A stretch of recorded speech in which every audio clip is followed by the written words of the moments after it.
We want to get to a warning for parents. The Drug Enforcement Administration says they are seeing a dangerous and deadly spike in a synthetic opioid known as Zitzine. As KPRC2's Bill Barajas reports, the drug was initially developed in the 1950s to be a substitute for morphine, but was deemed too powerful and never approved by the FDA. The DEA says nitazines can be at least 25 times stronger than fentanyl. At times, their user doesn't even know what they're taking. We sat down with a mother who lost her son to an overdose. She talked to us about what parents need to be on the lookout for. So what happened on New Year's Day 2021? I found my son Cameron in his bed in our home, and he had passed away from an overdose. And we knew it was an overdose immediately because he did have the paraphernalia close to him on his nightstand. Cameron was only 23. He died after using heroin laced with fentanyl. His addiction to drugs began after a high school football injury. His mother, Penny Jennings, says he was prescribed pain pills.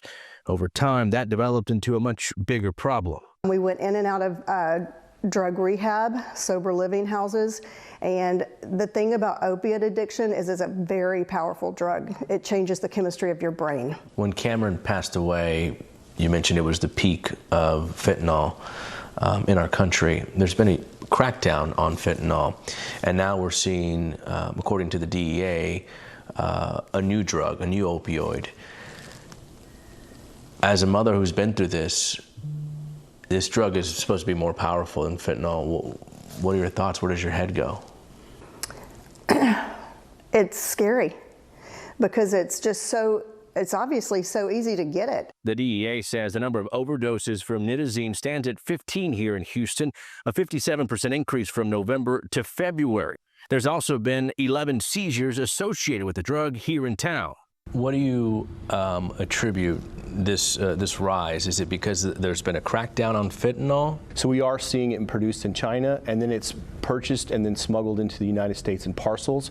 And we see it as an adulterant in other types of drugs, and we're also seeing now an increase of just pills that are pressed to look like pharmaceutical drugs that contain nothing but nitazine in them. According to William Kimball, the special agent in charge at the DEA, the potency levels are sky high. Naloxone and Narcan, it does counteract the effects of a synthetic opioid, which is nitazines, fentanyl.